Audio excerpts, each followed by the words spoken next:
I was in a live that I just got kicked out of. A few people in this is a tarot readers live, and I'm talking about she doing literally what all the other tarot readers do. Right? It depends on the individual reader, though. Okay, I don't want to get this twisted. Right? Don't nobody get this twisted. Now, this messes it up for many other tarot readers, for many other people that want to deal with spirituality, that are on a journey looking to find themselves and get that knowledge of self, which tarot is a good place for that. Okay, most tarot readers are trained in many areas, and they're able to give you what you actually need. You know, whether you're consulting to hear from the oracle who's channeling their ancestors, you know, being the medium. But there's so many different gifts, just like when you're in the church and you have all of these different gifts. You got the person who speaks tongues, you got the person to interpret the tongues, you got a person that's able to heal, you got a person that, you know, all of these different gifts. Okay, I think it's in Corinthians or something like that. All right, but she literally, someone said Ashe when she was speaking. Right, Ashe is also a form of saying Amen. Right, and she preferred the Amen more than she did the Ashe. But the Ashe holds more power than the Amen. Okay, I might need to grab, let me see, the Book of the Dead. Alright, so we can go into dealing with the hidden one, the Amen. Look at that, so we gotta open it up, gnashing the teeth.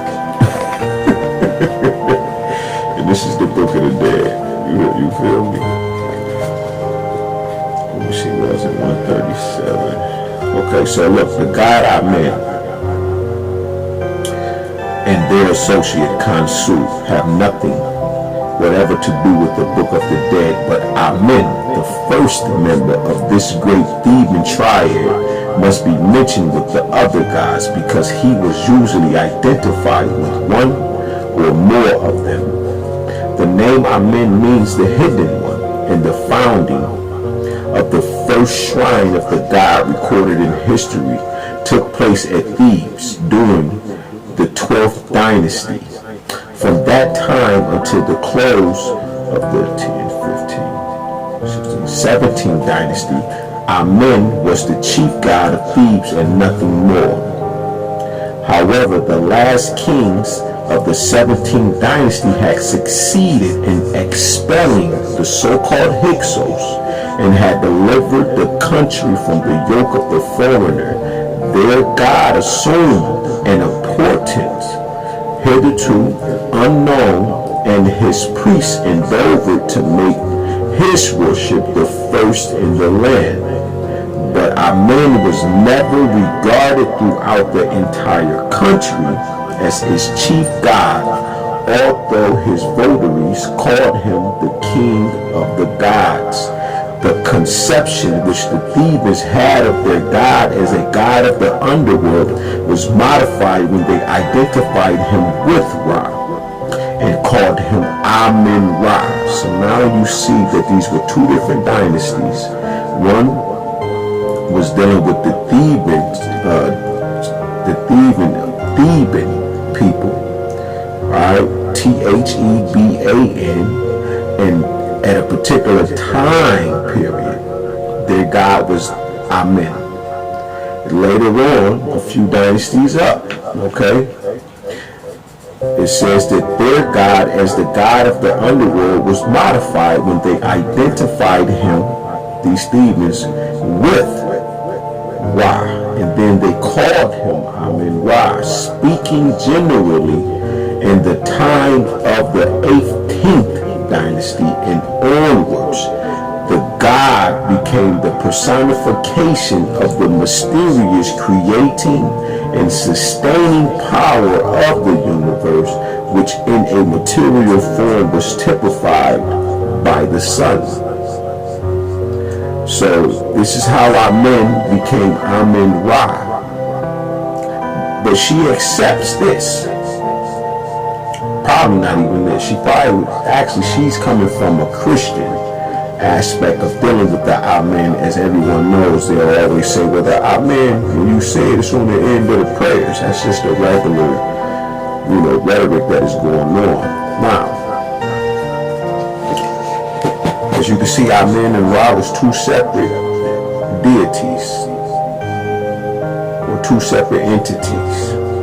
One was the hidden one, the other one is the visible, which represented the sun, which was Ra, and then they put them together.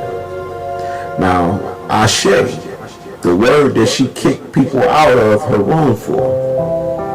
But that's not the highlight. This is a tarot reader with people in her comments that are just saying Ashe.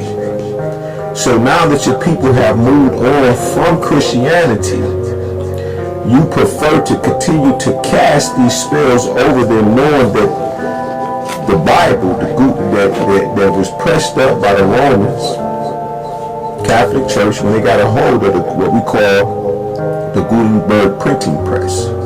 Okay? Now, it's okay for us to be slaves. It's okay for us to be dirt, pieces of shit, thieves, deceivers, what else? Any other black is dirty, ugly, and demonic and devilish. But as soon as we step into a understanding that we were more than that, and we try to understand our traditional ways of life, when it deals with our people that we can identify from the motherland. Okay? Because I've seen people arguing about that, about what was the promised land and then what is the motherland.